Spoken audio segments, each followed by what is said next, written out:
Loué soit Jésus-Christ, ici Yannick pour Radio Regina. Alors, l'heure est grave, hein, donc il s'est passé des choses dernièrement sur Google hein, et sa filiale de YouTube. Il y a beaucoup de personnes qui se sont réveillées en beau matin avec leur compte, leur chaîne, leurs vidéos supprimées ou leur chaîne totalement démonétisée, hein. Et ces personnes ont tout un petit point commun, elles sont orientées conservatisme, hein.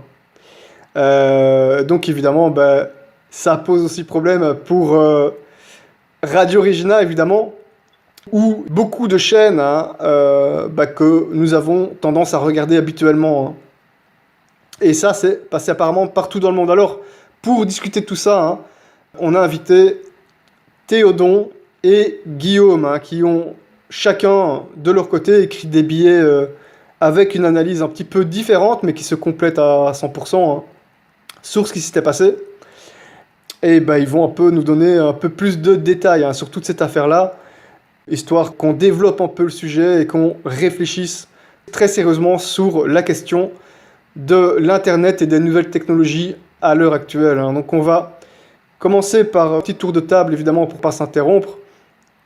Et désolé de ne pas être très poli, hein, j'ai oublié de vous saluer les gars. Donc bonsoir Théodon, bonsoir Guillaume. Bonsoir à toi Yannick, et bonsoir Guillaume, et bonsoir à tous les auditeurs de Radio Regina. Pareillement, bonsoir à vous les amis, et bonsoir à tous les auditeurs. Alors ce qui se passe ici, donc c'est une première dans le sens où 2 personnes connectées sur Skype. Donc j'espère que ça va bien se passer. On a fait quelques essais, ça n'a pas été facile. Parce qu'on avait pas mal de parasitage au premier essai, hein, mais apparemment ici ça passe beaucoup mieux, hein. Donc on va commencer donc par toi Théodon. On va écouter un petit peu ton analyse de ce qui est en train de se passer hein, donc sur le problème de YouTube. Qu'est-ce qui s'est passé ce beau matin hein. Donc je sais plus quelle date c'était. Il y a quelques jours. J'ai plus la date non plus en tête. Je te la retrouve tout de suite. Ça C'était le 5 juin. C'était le 5 juin. Qui s'est déroulé.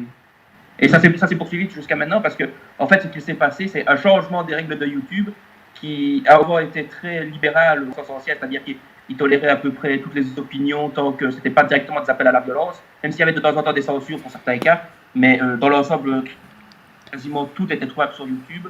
Mais ce que maintenant, ils ont restreint la possibilité de mettre des vidéos et en interdisant tout ce qui concerne ce qu'ils appellent les hate speech, c'est-à-dire les discours de haine, les appels à la haine, qui concernent à peu près tout ce qui aujourd'hui rentre dans le cadre du politiquement correct, c'est-à-dire qu'on ne peut plus critiquer, par exemple, la théorie du genre, etc. On ne peut plus critiquer les fausses religions, mais on ne peut plus surtout mettre des discriminations, ça c'est très important, parce que c'était totalement dans la mentalité libérale, cette fois-ci au sens moderne du terme, qui considère que toute discrimination est une injustice, et donc il faut lutter contre, et voilà. Maintenant, tous les discours qui chercheront un peu à provoquer de façon un peu qui ne rentre pas dans le cadre des médias, sera susceptible d'être considéré comme un discours de haine et donc pourra être censuré. Ce qui fait que des chaînes qui, de nos yeux, seraient beaucoup trop modérées et même beaucoup trop compromises, se retrouvent quand même censurées parce que sur quelques petits points, elles sont en dissonance vis-à-vis de la note ambiante. C'est incroyable. Donc même les histoires de... Tu ne peux plus critiquer la théorie du genre. Voilà, c'est incroyable où on en est. Du jour au lendemain, c'est même des chaînes un petit peu à la Trump, quoi, hein, on va dire. Des chaînes un peu conservatrices dans ce sens-là, même ça, elles se font censurer. Qu'est-ce qu'il faut imaginer que Radio Regina si on mettait nos vidéos les plus radicales sur YouTube, quoi. Mais c'est très grave. Bon, après, on va peut-être rentrer un peu plus dans les détails, Guillaume. Oui, alors, effectivement, c'est assez bien résumé. Alors, pour justement juste lister exactement donc, ce qui relève de cette nouvelle hate speech policy, donc toutes les finalement seront en tout cas ciblées par les algorithmes de YouTube, tout ce qui concerne les discriminations alors sur l'âge, sur la caste, l'appartenance sociale on va dire, tout ce qui est des handicapés, mais aussi tout ce qui est basé sur l'ethnicité, sur l'identité de genre, les nationalités, les races, le statut, les immigrés en quelque sorte, donc on ne peut plus tenir des discours critiques vis-à-vis de des clandestins illégaux, l'immigration, voilà. Les clandestins, tout ce que vous voulez, ni les conséquences, tout ce qui est religion. Alors évidemment, là aussi ça pose pas mal de problèmes pour nous, puisqu'on ne peut plus, basiquement, il faut faire attention, on ne peut plus critiquer les religions, et notamment certaines religions en particulier. Évidemment, tout ce qui ressort du genre sexuel, de l'orientation sexuelle, etc., etc. Et aussi très important. Qui n'est pas une notion catholique, rappelons-le. Hein. L'orientation sexuelle n'est pas une notion catholique, ça n'existe pas chez nous, évidemment. Voilà, c'est toute la, enfin en gros c'est la théorie de genre, c'est toutes ces choses-là. Hein, donc c'est ça qui est visé. Et aussi très important, seront ciblés tout ce qui est, alors je cite, hein, des théories de conspirationnistes qui désignent certains groupes d'individus ou des individus voilà, qui mettraient en place des machinations dans tel ou tel domaine de la société. Et également, on ne peut plus critiquer certains événements historiques. Évidemment, on voit forcément à quoi ça fait référence. Oui, c'est très grave. Déjà, en plus, dans 50%... Oui, oui, attends, juste ça va. Bien sûr, ce qui est gros. Je vais laisser parler tout le monde. Juste une petite insiste sur le caractère un peu anti-historique et anti-scientifique de cette politique, puisque des conspirations, il y en a eu dans l'histoire. Tous les historiens l'admettent à quelques degrés que ce soit. Enfin, même du temps de l'Empire romain, la conspiration de Catilina, par exemple, un exemple entre mille autres, c'était un groupe d'hommes qui s'étaient réunis pour conspirer. Donc, aujourd'hui, dire qu'il n'y a plus de conspiration, ben, voilà, c'est de l'idéologie pure, parce que l'histoire montre qu'il y en a toujours des conspirations en réalité. Même, c'est normal. Dans la Bible, il y en a, c'est évident. Quoi. C'est clairement. Et c'est d'autant plus grotesque qu'en fait, justement, cette politique anti-conspiration, voilà, entre guillemets, provient en fait de deux, on va dire, offensives. En fait, il y a deux puissances qui sont vraiment à l'origine, si vous voulez, de cette politique de YouTube, hein, qui n'est finalement qu'une application d'une directive de Google, donc du groupe Alphabet. Ouais. Et en fait, alors, elles sont très identifiables. Donc en fait, bon, c'est drôle parce que à partir de 2012, bon, ça remonte même déjà avant. Hein, si vous vous souvenez, pour ceux qui sont un peu plus, voilà, moi je me souviens quand j'étais au collège à la fin des années 2000, je me souviens qu'il y avait déjà des discours à la télévision de journalistes qui étaient déjà très suspicieux de l'Internet parce que ça remettait en cause finalement la toute-puissance en fait des médias, puisque les boomers, nos parents ou nos grands-parents, eux, ils ont vraiment été, si vous voulez, biberonnés par la télé. Voilà, aux médias officiels. Tandis que notre génération, nous, on est nés finalement, alors soit voilà, si vous êtes nés à la fin des années 80 jusqu'à maintenant, vous avez grandi avec l'Internet d'une façon ou d'une autre, donc vous avez une approche tout à fait différente des médias. Ah, la parole s'est libérée, hein, ça c'est sûr. Ça, c'est sûr.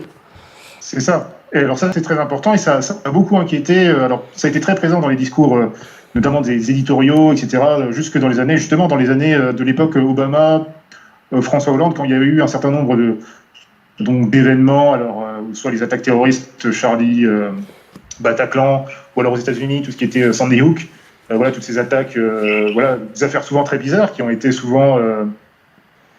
Justement, c'est à cette époque finalement que le YouTube en tout cas, on va dire. Un petit peu, je ne vais pas dire conspirationniste, mais plutôt conservateur, où il y a eu beaucoup de chaînes qui sont apparues pour analyser un certain nombre d'événements historiques ou de l'actualité.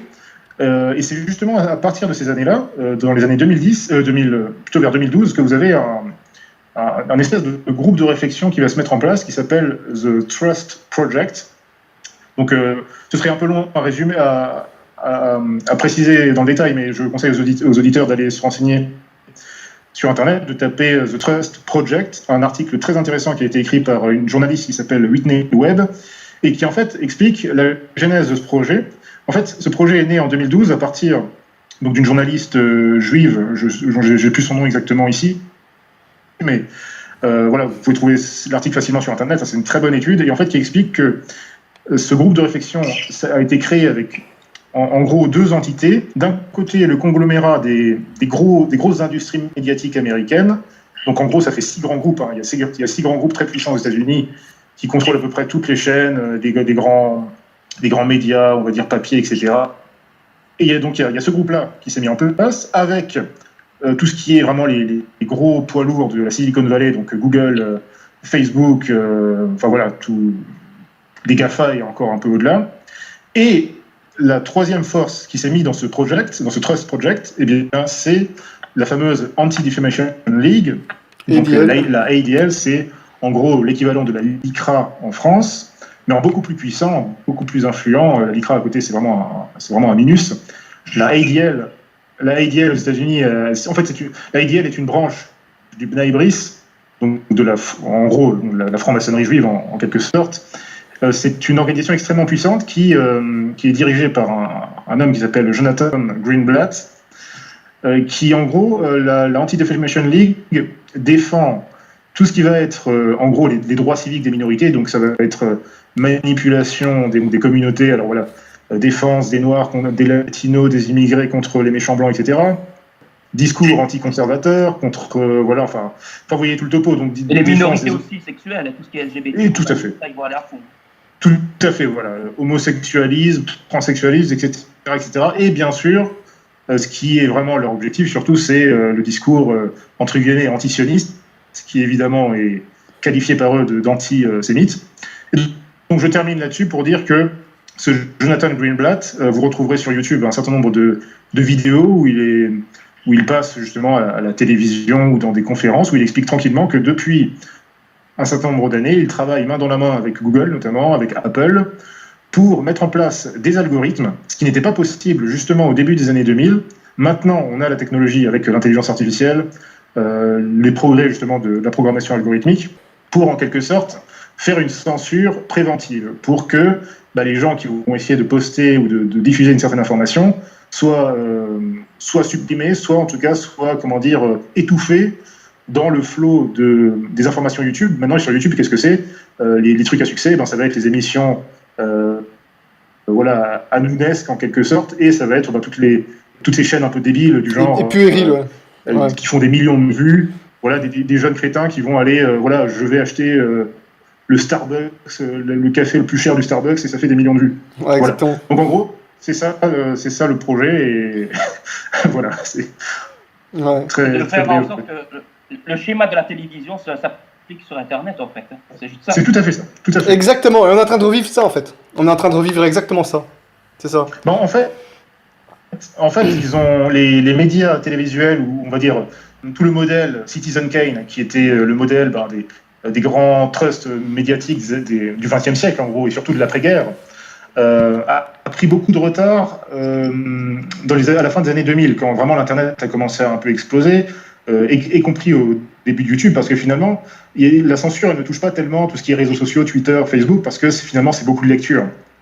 Oui, attention pour l'instant, mais non. Je pense YouTube, ça a mis du temps aussi à réagir, et je pense que de plus en plus, on va aller vers ça aussi sur les réseaux sociaux, tels que Facebook en tout cas, en tous les cas. Twitter aussi d'ailleurs. Voilà, ce sera pas le cas de tous évidemment, mais parce que ça faut voir, enfin on va en parler, mais ouais. Par rapport à en tout cas la nouvelle charte YouTube. Bon, je pense en tout cas c'était des règles qu'ils avaient peut-être avant, maintenant ils les ont un peu plus non seulement explicitées, mais en tous les cas appliquées. Et dans au moins 66%, donc 2/3 des points sur lesquels ils pointent, les catholiques en tout cas sont plus que jamais concernés par ces problématiques. Donc ils sont dans le collimateur. Tu ne peux plus dire, en tant soit peu, tu ne peux plus dire ce que dit la Bible, tu ne peux plus dire ce que dit la doctrine catholique. On est complètement là-dedans en fait. Exactement, et on peut par exemple citer... Tu faisais bien de citer la Bible, parce que dans la Bible, notre Seigneur, lorsqu'il harangue, il apostrophe les pharisiens, il les traite d'engeance de vipères.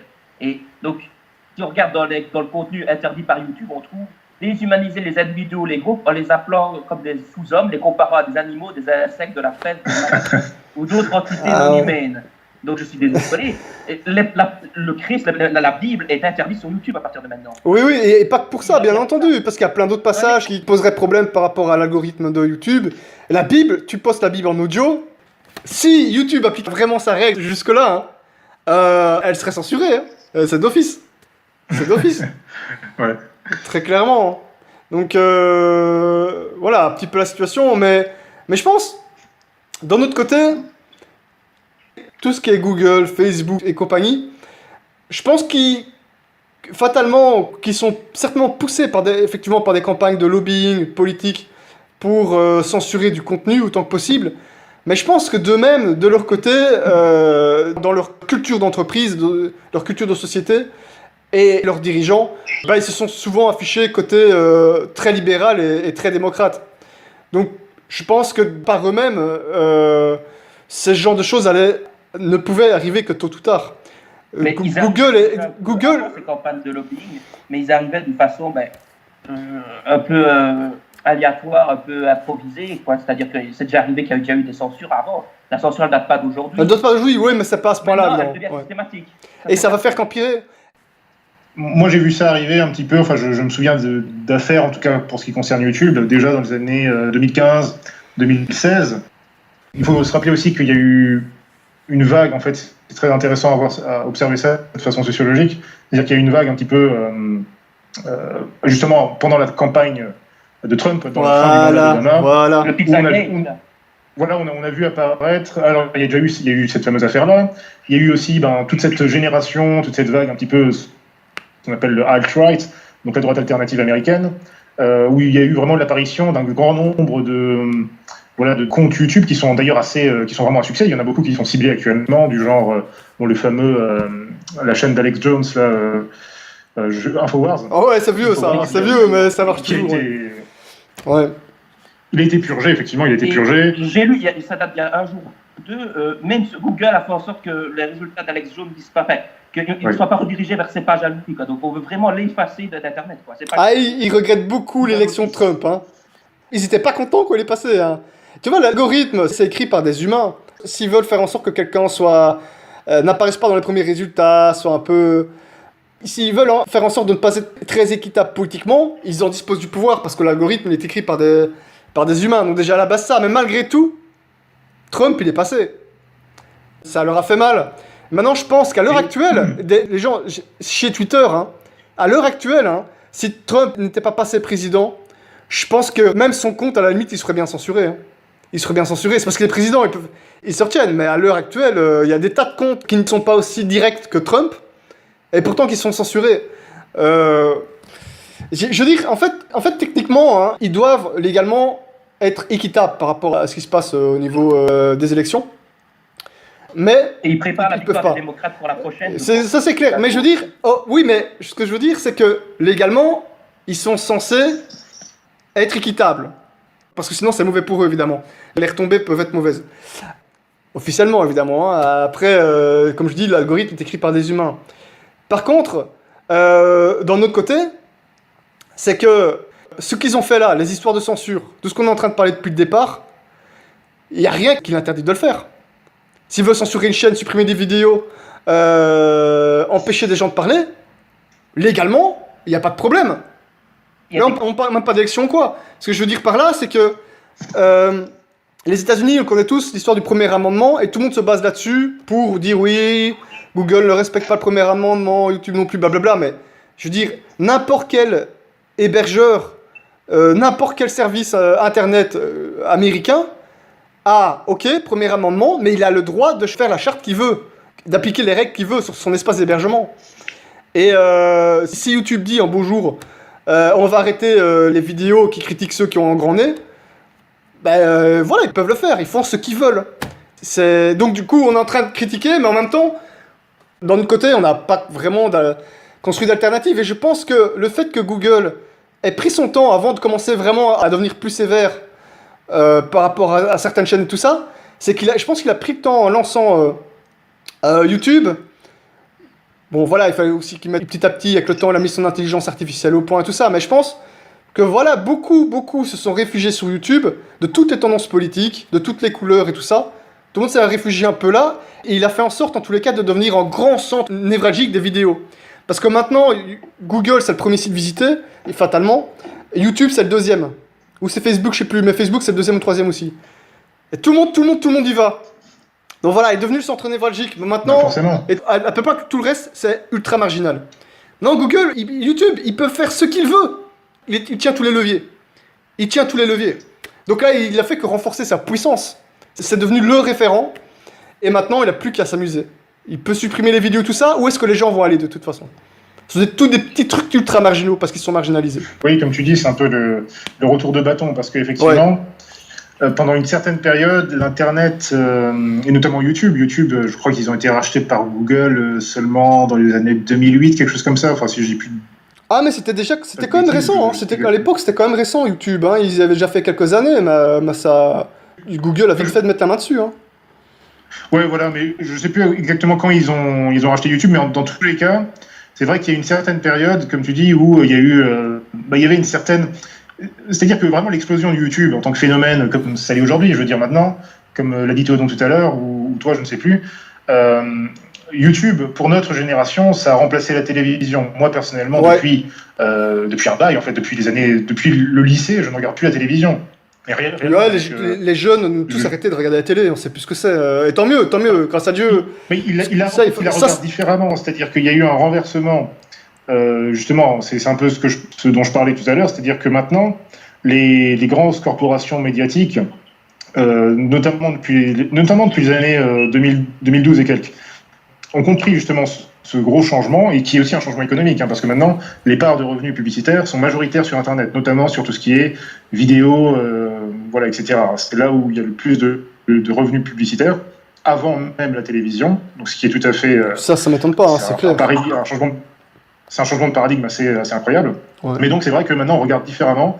Les jeunes, en fait, les jeunes continuent de regarder le contenu publicitaire, on va dire, décadent. Sauf que, par exemple, maintenant, les émissions Hanounesc ou autres, elles vont être beaucoup diffusées justement sur YouTube, sur des plateformes, sur les réseaux sociaux, etc. Tout ce qui est télé-réalité, ça a complètement changé. On n'est plus du tout dans le modèle. Pareil. On n'est plus, plus du tout dans le modèle Love Story de notre époque. Enfin, vraiment, à l'époque, au début des années 2000, maintenant, ça passe beaucoup justement sur YouTube. Donc en fait, on regarde la télévision à la demande, mais voilà, par Internet. Et du coup, finalement, la propagande, que ce soit la propagande, la débilité, on va dire, télévisuelle classique, que ce soit la propagande par l'information, eh bien maintenant, elle s'infiltre par le biais d'Internet, sauf qu'il faut évidemment pouvoir maintenant étouffer en quelque sorte les contenus les plus conscients, en quelque sorte, hein, même si c'est pas toujours catholique, mais voilà, ça peut être des conservateurs, ça peut être des chercheurs de vérité, enfin voilà, toutes sortes de...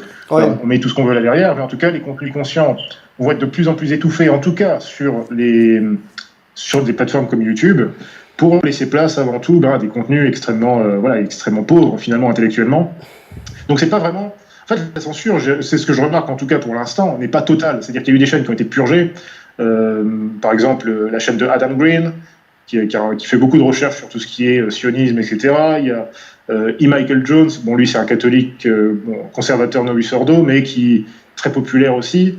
Voilà, eux, ils ont eu beaucoup de vidéos supprimées, mais ils sont toujours quand même sur YouTube. Mais voilà, en quelque sorte, il y a un peu une guerre qui se joue à ce niveau-là, mais de toutes les manières, comme tu le disais, cette guerre, elle est déjà un peu perdue. C'est-à-dire que maintenant, il y a une... par effet démocratique, finalement, les gens ne vont pas être... incités de toute manière à consommer autre chose que ce que l'algorithme va leur proposer, en quelque sorte. J'aimerais quand même mettre un petit point sur le fait que cet algorithme-là, il ne fait, bien souvent, malheureusement, on aimerait que ce ne soit pas ça, mais il ne fait que suivre le désir de la grande masse. Parce que, c'est ça. Si les gens étaient véritablement tous en quête de vérité, ils iraient tous sur les chaînes en quête de vérité. Là, le problème, c'est que même avant la censure, il n'y a jamais eu, sauf quelques cas très médiatisés, genre le Pizzagate ou des affaires comme ça qui ont pu cibler à un moment l'opinion, il n'y a jamais eu une attention très forte sur les sujets qui nous concernent. Mais attends, je suis pas 100% sur la même longueur d'onde parce qu'il y a pas mal de choses à dire. Je pense que c'est rétroactif. C'est clair que la plupart des gens, ils veulent des trucs populaires, tu vois. Voilà. Ils vont évidemment pas aller sur Radio Regina. C'est normal, c'est logique. Il y a des gens qui sont pas... voilà, la plupart des gens sont pas catholiques et la plupart des gens sont pas des gens qui réfléchissent plus que ça nécessairement. Bon, c'est la vie, ça a toujours été comme ça. Voilà. Maintenant, par rapport à l'algorithme, ce que je disais tout à l'heure, justement, c'est que dans un certain sens, voilà, la masse générale va plus sur les contenus populaires et mauvais dont on parle aussi. Mais d'un autre côté, encore une fois, l'algorithme est écrit par des êtres humains. L'algorithme est écrit par des êtres humains. Donc, ils peuvent dire qu'ils sont équitables, mais c'est pas nécessairement le cas d'ailleurs. C'est pas toujours le cas. Facebook, c'est pareil. À un moment donné, voilà, je crois que c'est Trump qui accusait Facebook de trafiquer un peu les résultats pour qu'on ait plus tendance à voir de la propagande démocrate que républicaine, pour les élections, quoi. Puisqu'il était le premier concerné, puisqu'il se présentait. Et Facebook disait non, mais qui va vérifier ça? Quel système d'inspection on peut faire pour vérifier? Personne ne peut vérifier. Qui c'est qui va chipoter dans les puissants algorithmes de Facebook qui va intervenir? Un algorithme qui change tout le temps. Tout ce qu'ils peuvent faire, YouTube, Google, Facebook, tout ce qu'on veut, c'est donner l'illusion que c'est équitable, mais c'est pas pour autant qu'ils vont faire équitable. Ils font vraiment ce qu'ils veulent. Après, ça c'est pour ce qu'on parle. Là, on parle du dossier des élections. Mais maintenant, s'ils veulent appliquer les lois de censure qu'ils souhaitent, ils font ce qu'ils veulent. C'est eux les mettre à bord. Trump, il a encore posté. C'est une entreprise privée, comme tu dis. Et... Voilà, c'est normal. Trump, il a encore posté hier ou avant-hier, non, enfin, il y a 2-3 jours, il a posté sur Twitter. Il s'est plaint que Twitter censurait des comptes conservateurs. Donc le président des États-Unis s'est plaint sur Twitter de Twitter. Twitter qui censure des comptes conservateurs en disant attention à la liberté d'expression. Mais qu'est-ce que c'est ce que je dis. Ils font ce qu'ils veulent. Twitter font ce qu'ils veulent. Le président des États-Unis ne peut rien faire. Tu vois ce que je veux dire? En fait, c'est vrai que c'est un jeu assez complexe parce qu'effectivement, malgré le fait que voilà, la plupart des gens qui sont atteints par ces mesures se réclament, comme tu dis, du premier amendement, bon, certes, mais ça, c'est aussi. Justement, ça concerne surtout les États-Unis. En Europe, on a des lois beaucoup plus dures, notamment sur certains sujets sensibles, notamment des événements historiques particuliers. Voilà, c'est encore pire en Allemagne. Voilà, il y a des gens qui font actuellement de la prison pour ça, mais aux États-Unis, c'est un peu différent. Mais malgré tout, il y a aussi le fait que les États-Unis, bon, c'est une société turbo-capitaliste par essence, donc il y a aussi cette liberté s'applique aussi donc à ces entreprises. À la limite, elles font ce qu'elles veulent au niveau de ces applications-là. Par contre, c'est vrai qu'il y a une chose qui n'est pas souvent, en tout cas en France, il me semble, n'est pas très étudiée, et qui est très observée en revanche par certains justement conservateurs aux États-Unis, enfin des conservateurs sérieux, hein, je parle un peu plus de gens assez conséquents, c'est qu'il y a une guerre en ce moment, une guerre sur le contrôle de l'information, mais aussi le contrôle des données. Et à ce niveau-là, c'est très remarquable de voir que Donald Trump passe pour le méchant diable conservateur, ce qui n'est pas du tout, puisque récemment encore, je sais plus, il avait en plus. fait un tweet là pour célébrer la journée LGBT ou je sais pas quoi, enfin le mois LGBT, il prend un mois. C'est ça, voilà. Donc Donald Trump, finalement, on n'est pas du tout un conservateur, ou c'est un pseudo-conservateur, comme on veut, mais en tout cas, si on regarde réellement qui il a autour de lui, vraiment quelles sont les forces politiques qui l'ont vraiment amené au pouvoir, on constate qu'il y a une énorme faction des oligarques juifs, en quelque sorte. Par exemple, son beau-fils, c'est le fameux Jared Kushner, qui est quelqu'un qui a été élevé dans les milieux Rabat de Lubavitch. Les Rabat de Lubavitch ont une énorme influence diplomatique aux États-Unis, qui est absolument insoupçonnée en France, mais qui a été très importante dans l'élection de Nicolas Sarkozy. Je renvoie les auditeurs à un article que j'ai publié à ce sujet sur Fide Catholica. Et j'aimerais dire aussi que, d'une manière générale, la puissance qu'on a vu exprimée par la fameuse Anti-Defamation League n'est qu'une partie émergée de cet iceberg. Il faut savoir que, notamment depuis, alors c'est pas spécialement récent, mais surtout depuis les années 90, il y a eu une volonté dans l'État sioniste de devenir en quelque sorte le hub mondial des télécommunications et de tout ce qui concerne justement les big data, la high-tech et compagnie. En fait, ce qui se passe maintenant, c'est que, surtout depuis que Bibi Netanyahou est au pouvoir, il en est déjà à son 5e mandat de Premier ministre, il y aura une politique extrêmement offensive pour inciter notamment ces grosses entreprises comme Microsoft, Apple, Amazon, Google, Alibaba, Intel, Oracle et compagnie, de les faire s'installer notamment à Tel Aviv. Tel Aviv maintenant est devenu vraiment le hub. C'est là où se trouvent en quelque sorte les serveurs névralgiques de toutes ces grosses entreprises, et notamment leur centre de recherche et de développement. C'est-à-dire que la Silicon Valley finalement ne gère plus que les aspects représentatifs, commerciaux, mais toute la recherche et le développement se trouve maintenant en Israël. Enfin, ils sont très... Ouais. Par rapport à la recherche et développement, ils ont pas mal de train d'avance, eux. Hein. Ouais. Mais c'est une politique qui concerne justement toute cette... tout ce qu'on... Alors, c'est pas marginal du tout, mais ça concerne un peu cette question, justement, du contrôle de l'Internet, de l'orientation de l'Internet, maintenant, en tout cas de l'Internet populaire, hein, parce qu'évidemment, on va dire qu'il y a plusieurs Internets. Mais en gros, c'est ça l'idée. Qu'est-ce que je peux dire encore ? Eh bien, par exemple, ils ont un programme qui s'appelle le programme Talpiot, qui est un programme piloté par l'armée, par Tsahal, en gros, et par le Mossad, et qui vise justement à former, notamment à débaucher des gens venus de ces grosses universités, MIT et compagnie, pour les faire venir donc, dans l'État sioniste, notamment souvent des étudiants juifs, mais très, très bien formés, pour justement travailler en fait, le projet, c'est quoi ? C'est que il faut que que l'État sioniste puisse contrôler un maximum du flux de données qui passe sur Internet. C'est une politique tout à fait officielle et qu'il mène vraiment de façon très offensive. Ouais. Et maintenant, voilà, vous pouvez chercher facilement sur Haaretz, sur Time of Israel, enfin sur tous les médias israéliens. Voilà, ce sont des choses extrêmement bien documentées. Et c'est extrêmement important à comprendre justement dans tout ce qui se passe au niveau de finalement de ce nouvel Internet qui arrive, hein, parce que c'est un peu ça maintenant. Il y a l'Internet officiel et maintenant il y a beaucoup de gens qui se demandent voilà, est-ce qu'il va falloir il y en a qui disent bon, maintenant il faut abandonner YouTube, il faut passer sur BitChute ou sur d'autres plateformes. D'autres pensent carrément aller sur le Deep Web, etc., etc. Bon, il y a des gros changements qui s'opèrent, quoi. Mmh. Entre nous, cette politique que tu expliques, moi je ne savais pas que ça allait jusqu'à ce point-là. Hein. Enfin, je n'étais pas au courant qu'ils allaient à ce point-là. Ça ne m'étonne pas d'ailleurs. Mais en tout cas, ils sont tous sauf des abrutis. Toutes les nouvelles technologies, toutes les niches, tout ça, ils lancent d'office l'assaut. C'est comme ça. Ils font, à ce niveau-là, ils font le travail de leur côté. C'est la guerre. Ils ont très bien compris qu'ils avaient à prendre le levier.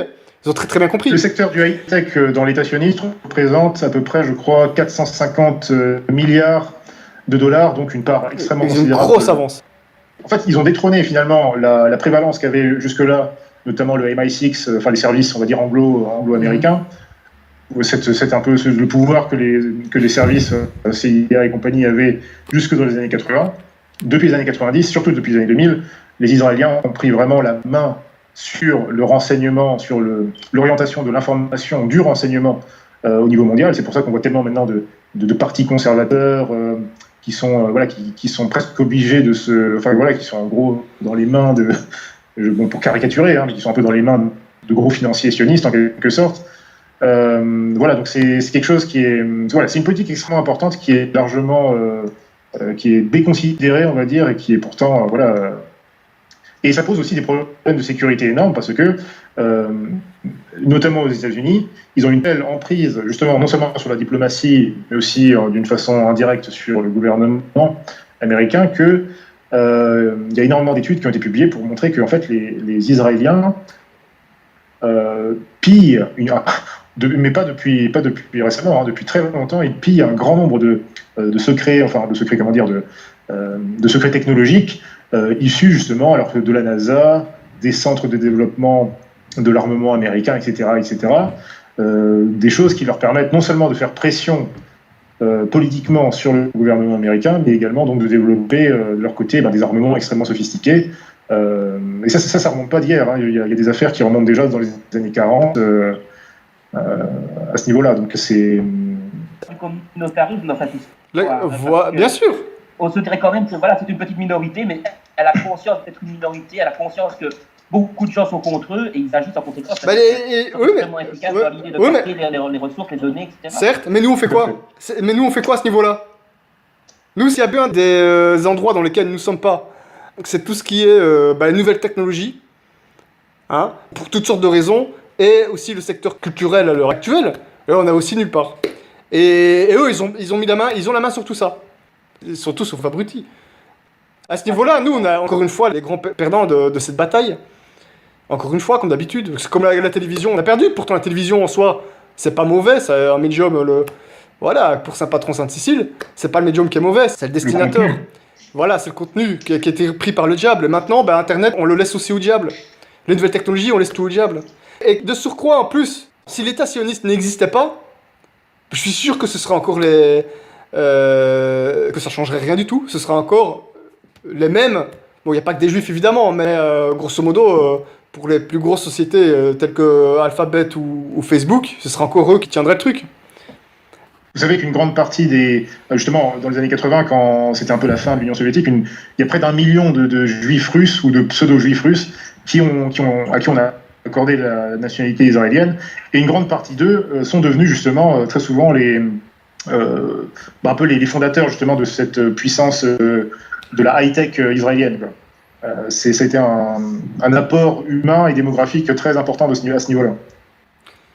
Mais aussi un point très important, outre l'appartenance communautaire. Il y a un truc ultra important qui a fait le succès de Google et qui est son fil rouge, et qui est vers ce quoi on va, c'est que Google, leur politique, leur vision des choses, c'est le transhumanisme. Et donc ça veut dire que les ennemis de Dieu ont un immense pouvoir comme pas permis entre les mains. Mais comme pas permis. Google, en fait, c'est le carrefour de tout sur Internet. Donc, en fait, ils envisagent l'Internet, plus globalement l'informatique, comme un gigantesque cerveau humain. Et ils sont en train de mettre au point, et ils le cachent même pas à la limite, hein, ils sont en train de mettre au point la noosphère, le grand cerveau, l'humanité connectée qui formerait un être en tant que tel, le point oméga, une vision très antichristique, de Théard de Chardin. Hein. Donc ils sont en train de mettre tout ça au point. Et plus le temps passe, plus ça avance. Avec les progrès de l'intelligence artificielle, ils ont racheté plein de sociétés nanotechnologiques, les plus grosses sociétés robotiques. Et même les jeux vidéo. Les jeux, oh là là! Ils viennent de lancer un truc de malade. Xbox, PlayStation, à mon avis, ça... pour l'instant, là, ils sont en train de faire leur E3, là, au moment où on parle. Leur grand événement à Los Angeles, là, mais je sais pas s'ils vont survivre à ça. Hein. Google est en train de préparer le streaming de jeux vidéo qui, à mon avis, va tout rafler. Hein. Ils vont aussi centraliser les jeux. Ils ont centralisé les GPS. Ils centralisent toute l'information. On est tout le temps obligé de passer par Google pour tout et n'importe quoi. Pour tout et n'importe quoi. Et leur but, ils le cachent pas. Leur but final, ils le cachent pas. C'est connecter. L'intelligence. Voilà, c'est connecter les intelligences et connecter en plus de ça le neurone au silicium. Hein? Donc pour améliorer l'humanité avec la technologie, c'est un cerveau gigantesque connecté. Oui. Voilà, mais on est complètement dans la gnose. C'est la gnose appliquée. Mais dans le Zohar, c'est rigolo parce qu'ils disent que justement les Juifs sont le cerveau de l'humanité en fait. Ils sont le cœur et le cerveau parce qu'évidemment pour eux le cœur remplace le cerveau, hein, évidemment, dans un aspect anthropocentrique. Mais t'imagines le pouvoir? Parce que ça, on n'en parle pas de ça. On n'en parle jamais de tout ça. C'est parce qu'on est en train de parler, tel politicien, mondialiste, blabla. Mais qu'est-ce que ça a à voir avec ce qu'on est en train de parler là? Parce que là, le vrai problème, il est là, en fait. Le vrai mondialisme et la vraie gnose appliquée, elle est là. Parce que le monde, il devient de plus en plus, on va dire qu'il devient de plus en plus... Oui, par rapport aux années 90, le monde, il est devenu beaucoup plus multipolaire maintenant. Mais le problème maintenant, c'est que tout va passer par Google. Tout va passer par les nouvelles technologies. Tu as raison de souligner cet aspect spirituel, parce que les gens en général, enfin en tout cas dans certains milieux, on va dire un peu basiques, pensent que finalement le mondialisme, ou en tout cas les élites franc-maçonniques, seraient athéistes. Ce qui est faux en réalité. Les deux grandes sources finalement, les deux grandes sources de la spiritualité actuelle, qui est une espèce de panthéisme transhumaniste, etc., se trouvent ultimement dans la gnose en fait. Dans la gnose, et ça prend en compte la Kabbale évidemment, mais c'est un système gnostique. Voilà, et c'est ça. Et beaucoup sont les premiers à raconter qu'ils luttent contre le pouvoir en place, contre le mondialisme et tout ça. Ils font des interviews sur les Meta TV et autres chaînes que j'ai pas envie de citer. Enfin voilà. Mais après, tu te rends compte en fait qu'eux-mêmes ont un esprit complètement franc-maçonnisé. Hein? Soralisé, douginisé, tout ce que vous voulez. Ils sont gnostiques. En fait, leur révolution, c'est quoi? La révolution gilet jaune, c'est quoi? C'est de passer d'une franc-maçonnerie à une autre, tout simplement. Les enjeux ne sont pas là, ils n'ont pas compris. Mais maintenant, tu parlais justement de que font les catholiques, qu'ont pu faire les catholiques pendant tout ce temps. Alors, oui, ça aussi, il faut en parler. Comme disait Théodon, je crois qu'il voulait embrayer là-dessus, c'est vrai que le souci que nous avons, c'est évidemment que nous sommes dans une situation, nous sommes dans une époque où malheureusement tous ces malheurs arrivent, alors que voilà, la situation de l'Église est telle que nous sommes retranchés dans les montagnes, voilà, comme il est dit dans l'Évangile, on est hors de la Judée, donc c'est un peu compliqué.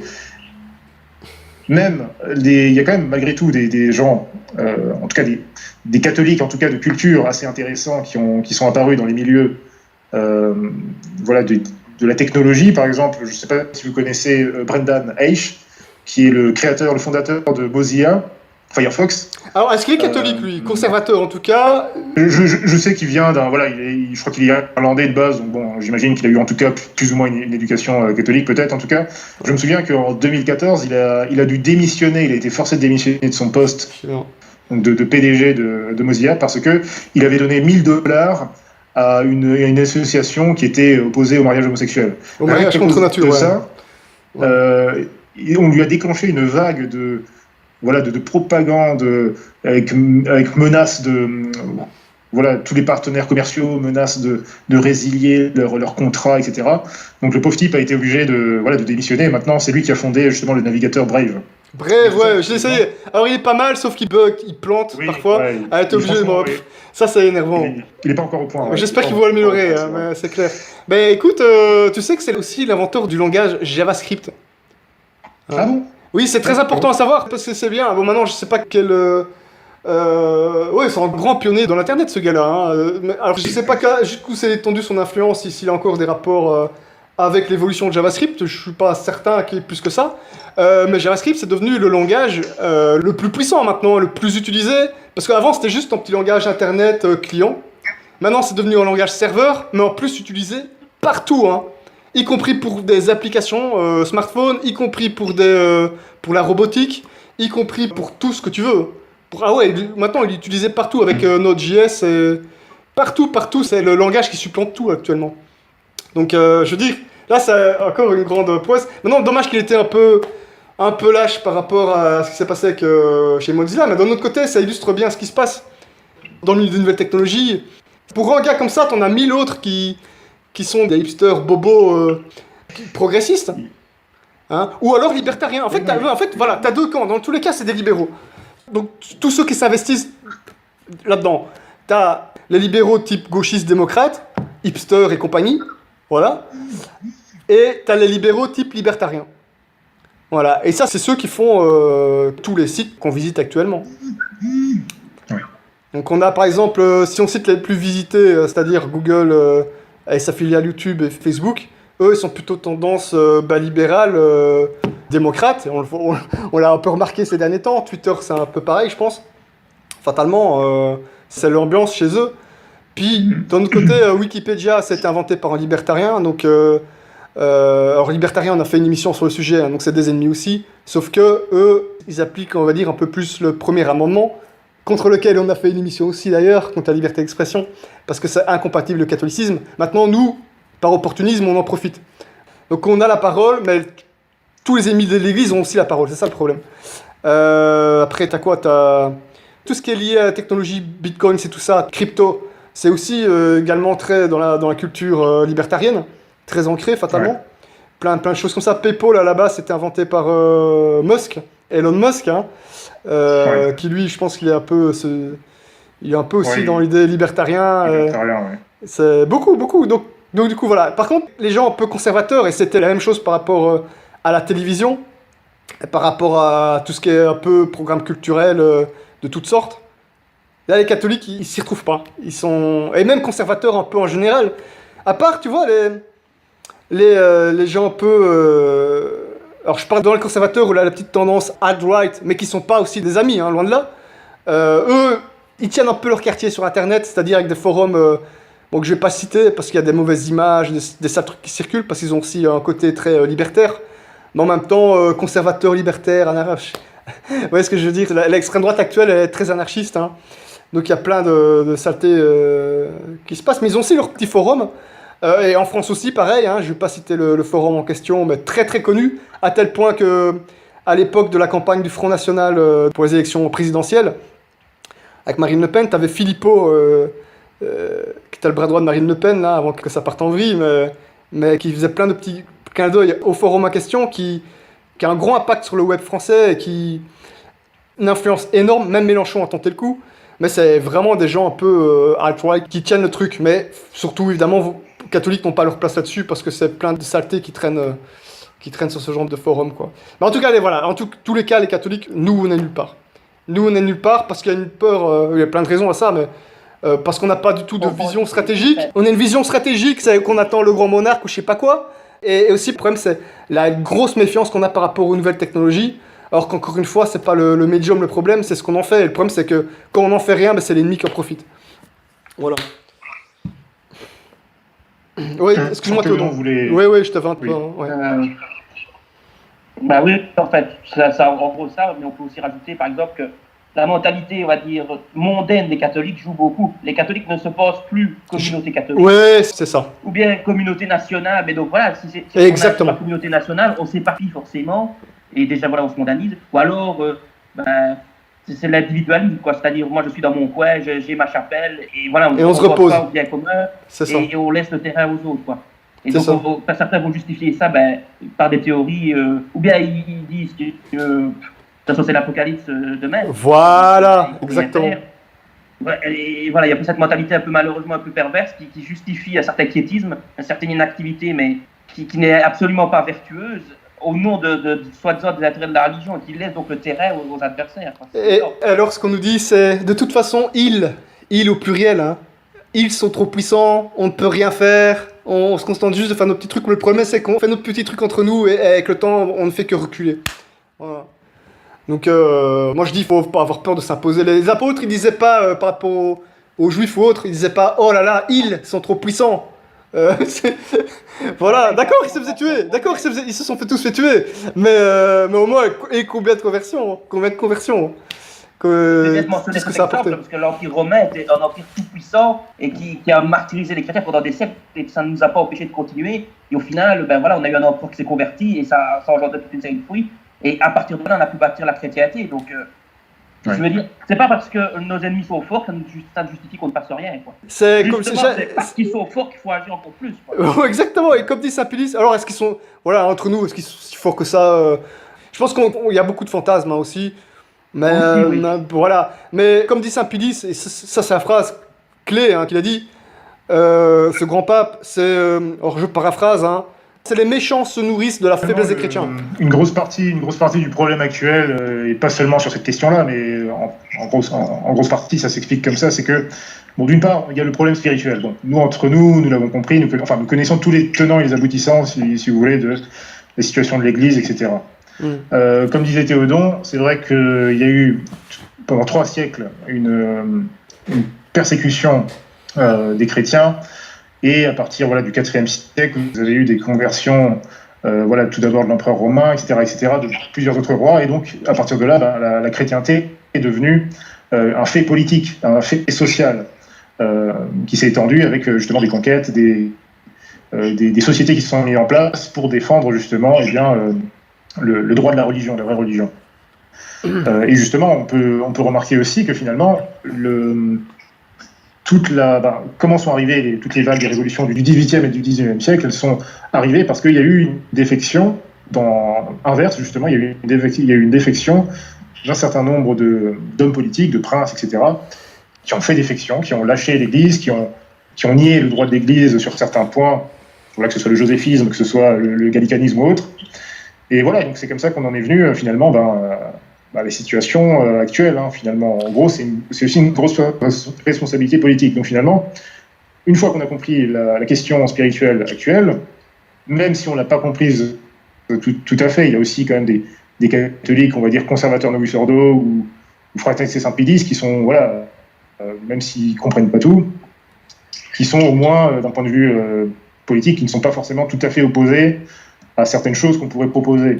Mais maintenant, c'est l'un des gros avantages, si vous voulez, que moi j'ai trouvé justement à l'initiative de Radio Regina, et notamment aux émissions que vous avez faites sur les questions politiques, c'est que, notamment chez nous autres, alors c'est des vacantistes, entre guillemets, mais même au-delà, chez les traditionnalistes en général, c'est vrai que les questions politiques ne sont pas traitées forcément de façon sérieuse, de façon réaliste, avec tous les éléments objectifs de la situation. Évidemment, la compréhension de la situation de l'Église est une grosse part de cette réalisation au niveau de l'esprit. Donc maintenant... il y a un prisme idéologique. Pardon ? Il y a un prisme idéologique qui fait que la plupart des catholiques ne pensent plus les problématiques actuelles d'un point de vue catholique, mais d'un point de vue nationaliste, conservateur, populiste ou autre, quoi. Ils ne les pensent plus la bonne vision des choses, quoi. Et ils se réfugient, et notamment pour rester sur le sujet aussi technologique, c'est qu'ils justement ils vont aller se réfugier par rapport à Internet sur ces pages-là, sur ces groupes de réseaux sociaux-là, plutôt que d'avoir un truc, des bonnes plateformes un peu plus catholiques. Après, bon, on a quand même des petites choses, hein. Il y a des petites choses qui se sont passées quand même sur l'Internet. On a les plateformes Gloria TV qui regroupent un peu de tous les horizons, de tous les horizons, ou même y compris le Nonnakum passe. On a il y a des gens qui ont lancé une entreprise en France, qui ont lancé une petite société qui s'appelle Gens de Confiance. C'est aussi un petit réseau social d'entraide pour tout le monde. Et il y a énormément de tradis, tout ça, qui sont inscrits dessus. Donc ça, c'est pas mal, des bonnes petites initiatives. Donc voilà, c'est chouette. Maintenant, le problème, c'est que la plupart, chez nous, quand on fait un truc sur Internet, c'est quoi? C'est un blog, un petit forum. C'est bien, mais on fait beaucoup de l'information, ça, on sait faire. On fait l'information un peu marginalisée, boum boum, échange. Tout ça, on sait faire. Parce quoi? Parce que pendant longtemps, par rapport à la presse, par rapport à plein de choses, on pouvait pas dire ce qu'on voulait. Maintenant, on se lâche un petit peu. Quand même faire attention, évidemment, parce qu'une perquisition est très très vite arrivée, ça je vous garantis. Enfin, au moins, si on peut assumer nos actes, il n'y a pas de problème. Mais en tout cas, par rapport à toutes ces nouvelles technologies, ce qui aurait été assez intéressant, c'est que nous aussi, de notre côté, voilà, des catholiques puissent imposer des nouveautés, des choses, enfin du lourd, quoi, comme... Pour ça, il faut une culture qui favorise les initiatives. Parce que voilà, c'est ça le problème, c'est qu'on était depuis, et ça date pas d'hier, hein, depuis la révolution, tout ça, très frileux, toujours très frileux par rapport aux nouvelles technologies, puis on finit par les adapter, mais chaque fois l'ennemi, il a une certaine avance. On en a beaucoup parlé dans l'émission avec le conservatisme, parce qu'on n'est pas conservateur non plus, je précise. On est catholique, voilà. Mais on est catégorisé conservateur, hein, donc ça c'est clair.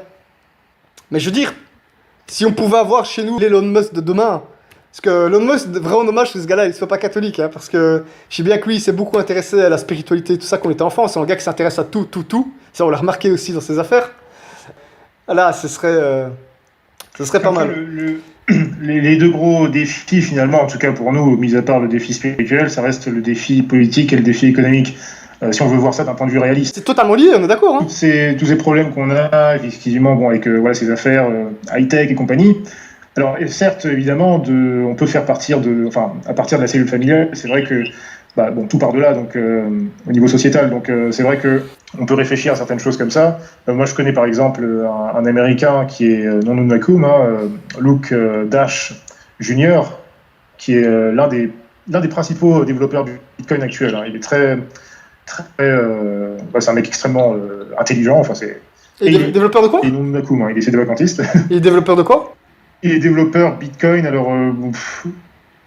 ouais. Je sais pas, le langage, etc., je suis pas spécialisé, mais voilà, il est à fond là-dedans, et c'est un des principaux... c'est un des pionniers, on va dire, à ce niveau-là, hein, dans le secteur Bitcoin. Donc c'est très intéressant. Et bon, par contre, à côté de ça, c'est vrai que finalement, la question reste politique. C'est-à-dire qu'à partir du moment où on est dans une société où, pour ne prendre que le cas de la France, ou de l'Europe en général, c'est vrai que ça reste difficile c'est-à-dire de produire des initiatives, on peut le faire. Mais tant que le politique reste contrôlé par des ennemis, des ennemis de la religion, par des ennemis même de la loi naturelle, tout simplement, eh bien, effectivement, ça pose un certain nombre de soucis. C'est plus difficile. C'est plus difficile. C'est plus difficile. Et la grosse question, c'est, pour moi, à mon avis, dans mon état d'esprit, toutes ces questions, et même bien d'autres, ne seront résolues éventuellement que par un changement au niveau du pouvoir politique pour... Non mais ça va dans les deux sens. Parce que si on attend juste que le pouvoir politique change, en attendant, il faut les gars pour reprendre le contrôle. Il faut agir pour qu'il change. Bien sûr. Ah oui, c'est ça. C'est vrai, c'est bien comme ça que je l'entends. Et par rapport à l'aspect économique, fatalement, les nouvelles technologies, il n'y a rien de plus central à l'heure actuelle au niveau économique. Et ça, comme tu disais tout à l'heure, les Israéliens, les sionistes, ont bien compris tout ça. Ils ont encore, comme toujours, une longueur d'avance. Et de loin, comme toujours. Donc c'est ça que je veux dire. Loin de moi l'idée de vouloir réduire évidemment seule l'influence sioniste, surtout. Oui, absolument. Loin de là. Qu'il y ait des ennemis de Dieu qui en profitent, c'est logique, c'est la guerre. Mais c'est mauvais pour nous qu'on est toujours en retard comme ça, alors qu'on a la capacité de. Le problème, c'est qu'on n'a pas de vision stratégique, à part attendre la fin du monde. Voilà, c'est tout. C'est ça le problème. Il n'y a pas de vision stratégique. On est quand même quelques-uns à réfléchir, mais c'est vrai que la situation en France est extrêmement compliquée. Si on regarde, parce qu'effectivement, comme vous le dites, moi je suis tout à fait d'accord, c'est pas juste une idée voilà, d'atteindre le changement politique, c'est d'agir Ouais.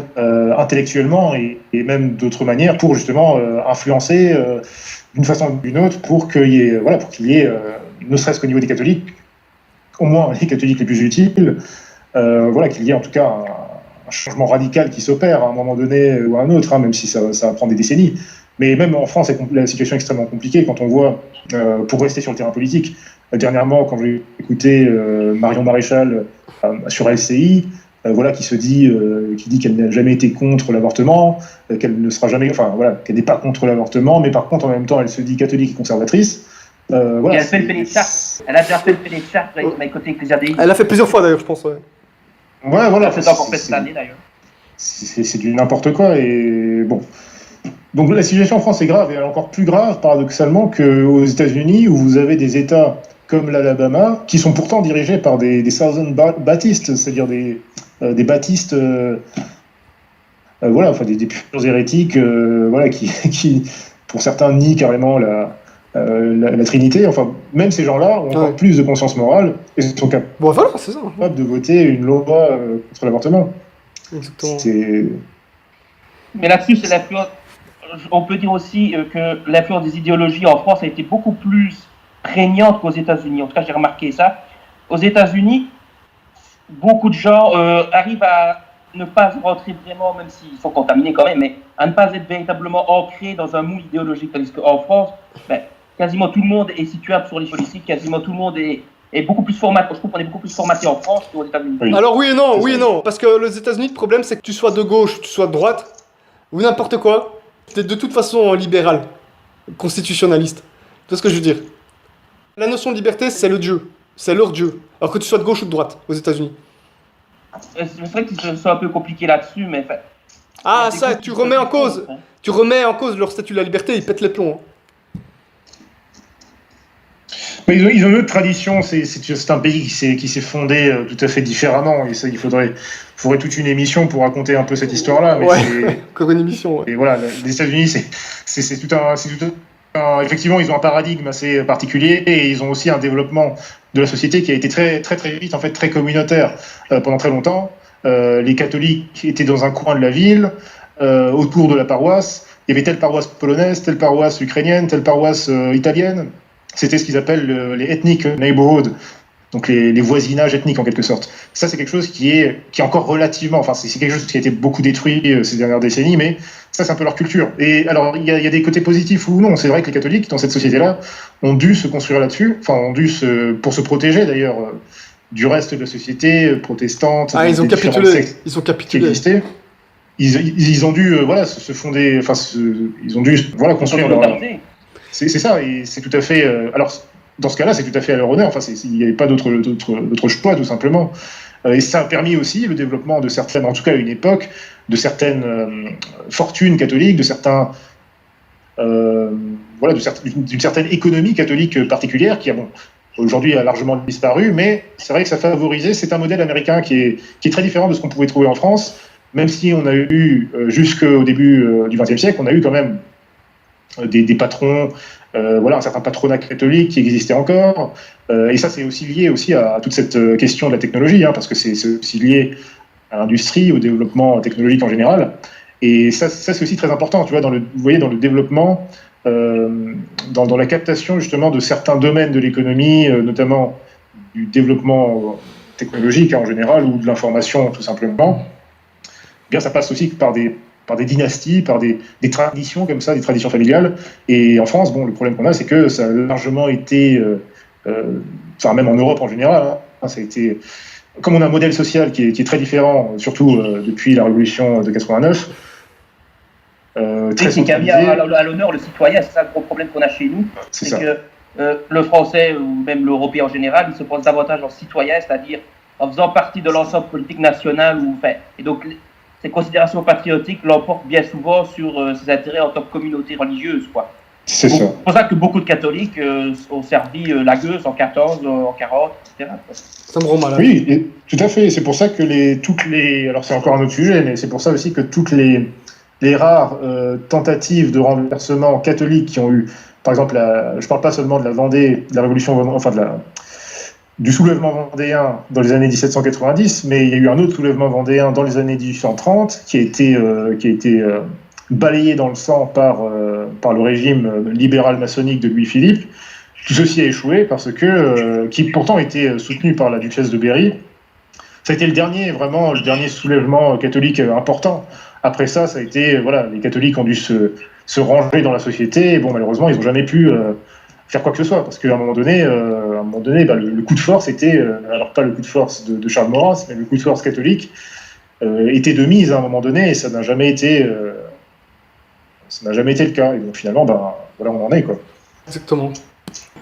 Alors je vais quand même, voilà, sans vouloir passer du coq à l'âne, je vais peut-être parler un petit peu. À l'heure actuelle, les choses elles vont s'aggraver, hein, je pense qu'on le sent, et que ça paraît logique aussi, que tout ce qui est censure par rapport aux bonnes paroles soit de plus en plus censuré sur l'internet, hein, comme ça a été le cas avec d'autres médias au fil du temps. À l'heure actuelle, hein, si je peux suggérer des gens qui font du contenu, de l'information, dire nos petits trucs chez nous. Hein. Nous, de notre côté, donc pour éviter tout ça, on est... je parle pour Radio Regina, hein. Mais après, pour l'instant, il y a encore assez de liberté sur d'autres hébergeurs. De notre côté, on est hébergé en Asie. Hein. On est hébergé en Asie. Alors en France, n'en parlons pas, parce que là, on ne tiendrait pas un jour. Mais aux États-Unis, ce serait... Voilà, avec un peu de pression sur les hébergeurs, vous pouvez faire chuter un site. En Asie, c'est beaucoup plus difficile. Donc ça, c'est une chose.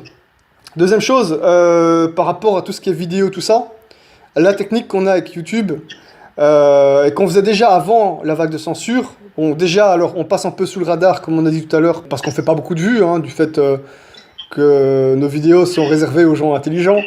Donc si vous nous écoutez, voilà. Donc voilà, c'est une chose. Mais aussi, c'est que les vidéos les plus, on va dire, on se lâche un petit peu plus, sont hébergées directement sur notre site. C'est ça aussi, parfois on poste sur YouTube des vidéos où il est mis, cliquez sur le lien dans la description pour être reporté sur notre site internet, où là vous pouvez écouter les émissions qu'on a enregistrées en entier. Hein. Alors toutes ces émissions-là, en général, toutes les émissions, là je crois qu'on est en train d'enregistrer la 38e, on ne les héberge pas que sur YouTube aussi. Donc on ne met pas toutes les pommes dans le même panier. On en met sur Gloria TV, on en met aussi sur notre site internet et tout ça, avec tous les MP3 qu'on a mis en ligne. Donc s'il y a une chaîne qui tombe, il y en a d'autres pour rebondir. De surcroît, parfois, il y a des gens aussi qui re-uploadent nos vidéos, tout ça, de leur côté, des gens qu'on ne connaît pas spécialement. Bravo à eux, parce qu'on ne sait jamais ce qui peut arriver.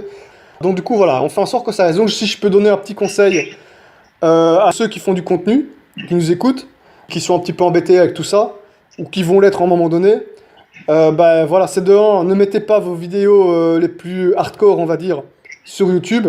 Mettez à la limite un petit lien pour que les gens cliquent. Ils sur votre page internet.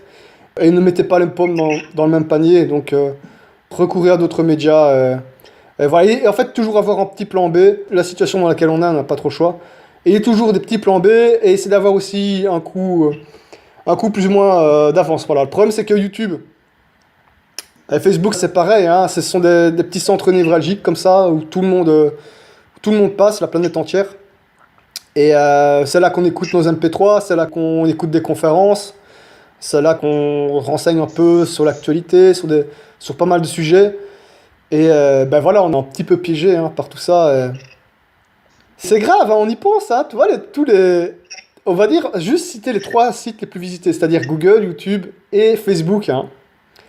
Ils ont notre vie, ces gens-là. Ils enregistrent tout. Ils ont tout notre historique, tout ce qu'on a tapé depuis qu'on est adolescent, tout ce qu'on a cherché sur Internet. Ils ont toutes nos conversations sur Facebook, tout ça. Voilà, toutes nos émissions, évidemment. Ils ont tout, toutes nos photos, tous nos souvenirs, ils ont tout, en fait.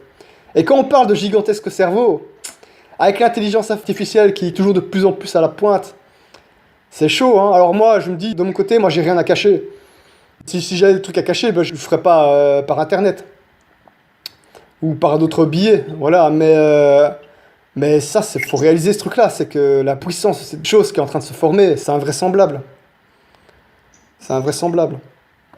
Et on a intérêt à être propre Parce que justement, si on commence à être un peu trop connu, bien, ou bien on se fera censurer, ou bien si on a fait des mauvaises choses ou des choses qui pourraient nous décrédibiliser, elles sortiront.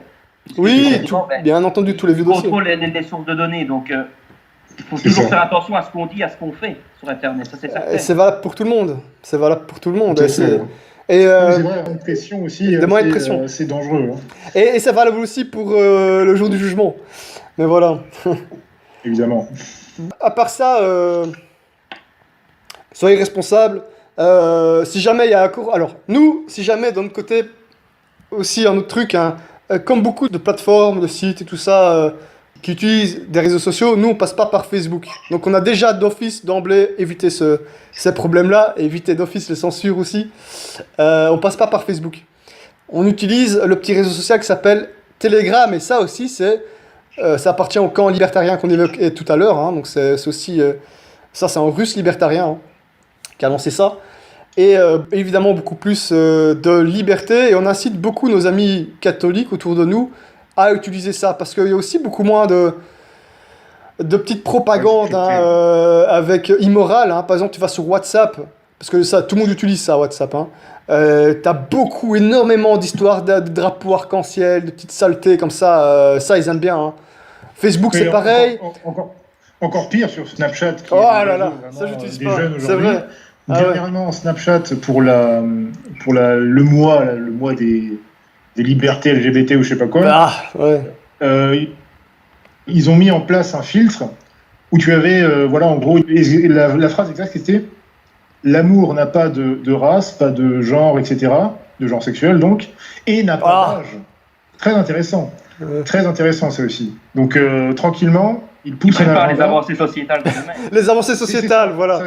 Exactement. Et ça, je demande à Yannick de m'inviter un jour, peut-être dans quelques semaines, pour une émission à ce sujet, parce qu'il y a des choses assez inquiétantes qui se passent à ce niveau-là. Hein. L'agenda LGBTQ maintenant avec queer, bientôt on va ajouter un P pour pédophilie, hein, à mon avis. Ça...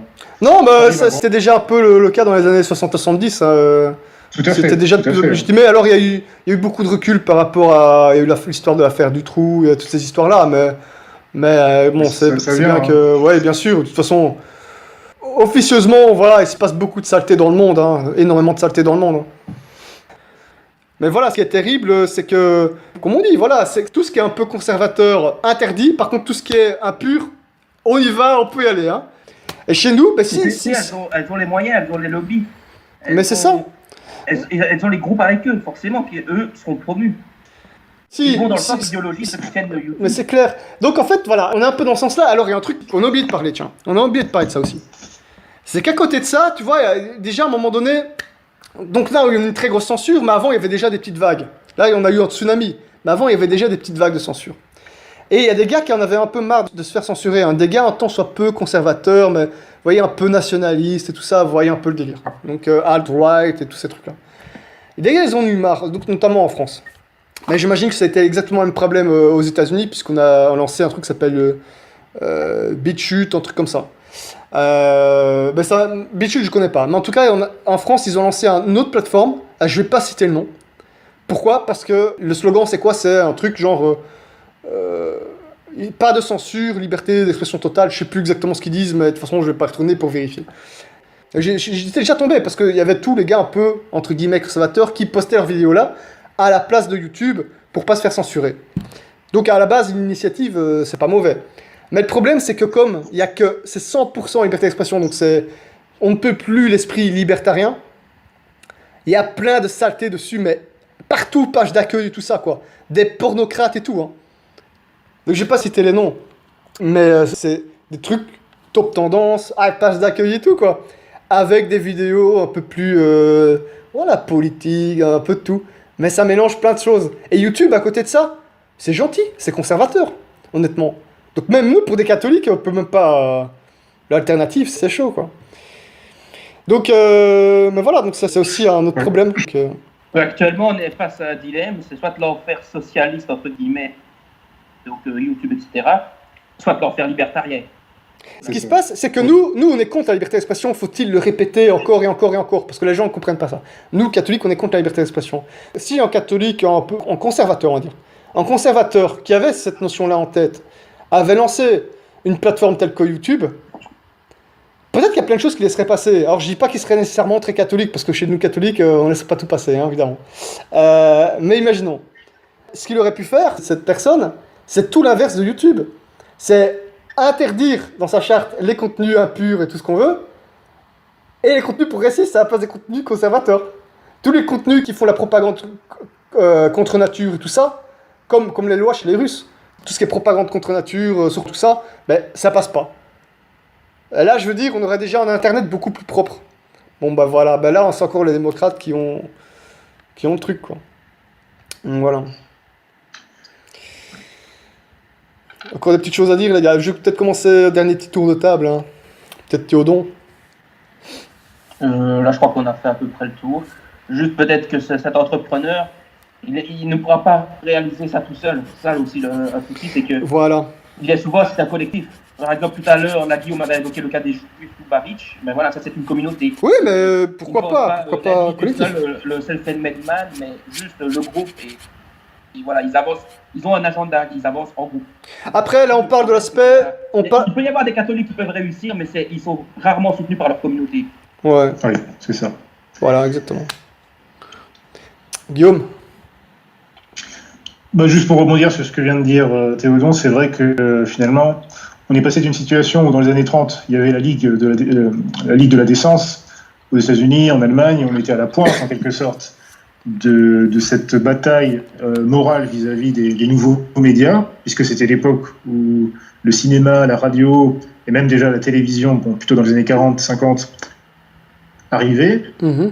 Et finalement, l'Église avait déjà pris en charge tous ces moyens de contrôle pour éliminer vraiment toute la propagande, etc., mauvaise. Et finalement, bon, le pasteur ayant été frappé, maintenant, il est extrêmement difficile justement de faire l'union, par définition, des catholiques, alors je dis dans le sens large, contrairement à des groupes comme évidemment les Rabbats et compagnie, Rabat Lubavitch, les Juifs sont dans un autre paradigme. Pour eux, on est juif si on est juif de sang. Donc même si on est un juif communiste, on fait partie quand même du cerveau de l'humanité, n'est-ce pas? Donc voilà, ils sont dans un autre paradigme. Et nous, effectivement, c'est beaucoup plus dur actuellement, puisqu'il va y avoir des guerres entre telle chapelle lefévriste, telle chapelle plutôt c'est des vacantistes, l'autre là-bas c'est plutôt un église ADI, alors que basiquement on pourrait être d'accord sur un certain nombre au moins de points basiques concernant la loi naturelle, ou même certains points de doctrine, mais bon, la situation est telle que sur cette bataille des médias et d'une façon générale sur la bataille économique, politique, c'est extrêmement difficile pour toutes ces raisons.